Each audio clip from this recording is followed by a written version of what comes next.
Good morning. So another denture I brought along on vacation with me is this one. So this is a Maxillary Tori. So I have one of these as well. It's not quite this big, but I remember developing that little lump on my mouth when I was probably like 12.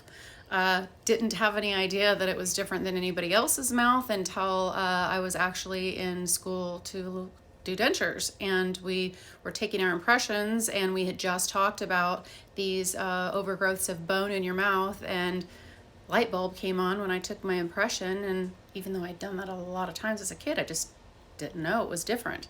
Anyways, yeah, so this is an overgrowth of bone. So it'll show up, maybe you can see mine,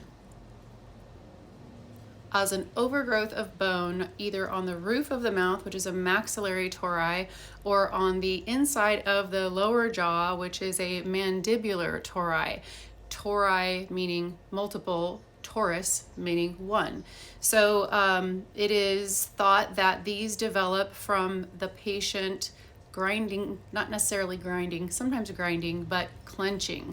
So when you're clenching, and I am a terrible clencher, and I have been since I was a kid and a grinder, it puts pressure on your bones, and your body is constantly remodeling bone. So it is putting out bone cells to build new bone, and it's breaking down bone. So the pressure of that clenching is thought to stimulate the body to produce more bone cells to shore up those areas that it's producing that stress on the bone when you are clenching. So these are very common underneath the tongue, right on the inside lower area of the jaw, and on the roof of the mouth.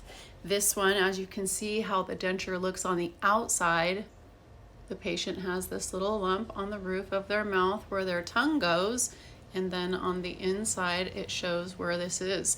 And on the edges, if you look really close, you can see that I had to go in and grind and relieve around this area, because this patient's tori is kind of shaped like a cauliflower, so, or a mushroom, meaning that the roof, you know, where it comes down on the roof of this mouth, it comes down and kind of has undercuts and then comes out back up and in. So obviously we had to relieve around these areas so that they could get up and around that kind of mushroom shaped tori.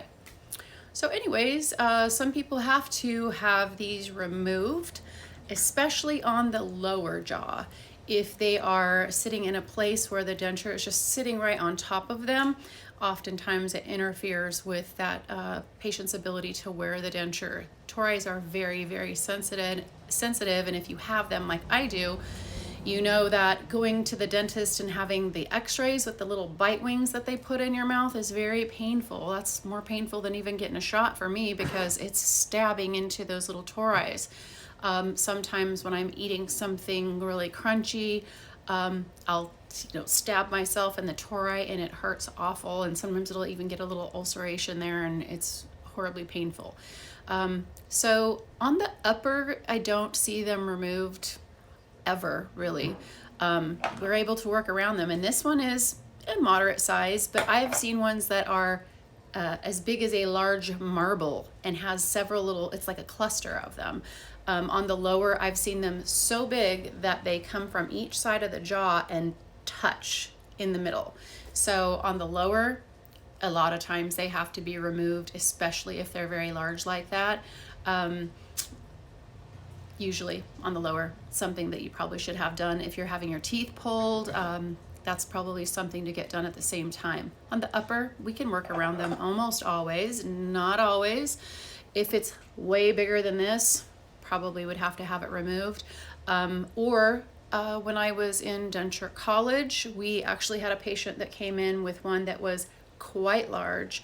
I would say probably about the size of a large marble, but just differently shaped. And we put a silicone matrix material around it that adhered to the acrylic, like in a circular pattern, so that it could just go up and kind of click around that tori. So anyways, hope you enjoyed this information. Have a great day. Bye-bye.